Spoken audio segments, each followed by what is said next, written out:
Hello friends, welcome to bliss cinemas. இன்னைக்கு நம்ம Holocaust படம் எப்படி இருக்குன்னு பார்க்க போறோம். வாங்க வீடியோக்குள்ள போகலாம். இந்த படம் பார்த்தீங்கன்னா 2025 ரிலீஸ் ஆயிருக்க ஒரு ஹாரர் த்ரில்லர் படம். இப்போ இந்த படத்தோட கதையை பத்தி பார்க்கலாம். படத்துல பார்த்தீங்கன்னா ஜெனி அப்படின்ற ஒரு பொண்ணு இருக்காங்க. அவங்களுக்கு டைரக்டர் ஆகணும் அப்படின்ட்டு ஆசை. அதுக்காக அவங்க கேரளாவுக்கு போறாங்க. அங்க போயிட்டு ஸ்கிரிப்ட் எழுதிக்கிட்டே லொகேஷனும் பார்த்துக்கிட்டு இருக்காங்க. இந்த மாதிரி சிச்சுவேஷன்ல பார்த்தீங்கன்னா அவங்க அக்கா மாமாவோட தான் போயிருக்காங்க. அவங்களையும் இவங்களுக்கு ஹெல்ப் பண்றாங்க. ஒரு கட்டத்துல பார்த்தீங்கன்னா நம்ம ஹீரோயின் கையில ஒரு மிஸ்டீரியஸ் பாக்ஸ் கிடைக்குது. அதை அவங்க எடுத்து பார்த்ததுக்கு அப்புறம் இவங்களுக்கு பல அமானுஷ விஷயங்கள் நடக்க ஆரம்பிக்குது. அப்படி அந்த பாக்ஸ்ல என்னதான் இருந்தது, அதோட பேக் ஸ்டோரி என்ன, கடைசியில என்னதான் ஆச்சு அப்படின்றது தான் இந்த படத்தோட மொத்த கதையே. இப்போ இந்த படத்தோட பாசிட்டிவ் ஐடி பத்தி பார்க்கலாம். பாசிட்டிவ் கண்டிப்பா ஸ்டோரி பிளாட்டை சொல்லலாம். ஒரு இன்ட்ரெஸ்டிங்கான ஸ்டோரி பிளாட் தான். ஆனா என்ன 11 படங்களை பார்த்து பழக்கப்பட்ட அதே ஸ்டோரி பிளாட் தான். அது மட்டும் இல்லாம இந்த படத்தை ஒரு உண்மை சம்பவத்தை அடிப்படை வச்சு எடுத்துறதா சொல்லியிருக்காங்க. பெர்ஃபார்மன்ஸ் பார்க்கும்போது இந்த படத்துல ஒரு 3 பேர் தான் முக்கியமான கேரக்டர்ஸ். அவங்க எல்லாருமே ஒரு சூப்பரான பெர்ஃபார்மன்ஸ் கொடுத்திருக்காங்கன்னு சொல்லலாம். அவங்க கேரக்டரும் ஓவரால் நீட்டாவே எழுதி எடுத்திருக்காங்க. அதே மாதிரி படத்துல இவங்க காட்டுற ஹாரர் போர்ஷன்ஸ் இனிஷியல் ஸ்டேஜ்ல நல்லா இருந்தாலும் போக போக கொஞ்சம் பிசிறு தட்ட தான் செய்யுது. இன்னும் கொஞ்சம்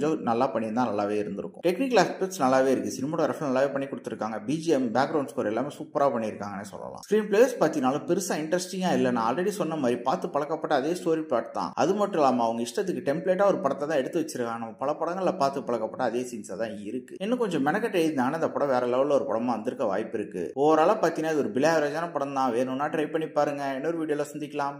தேங்க்யூ.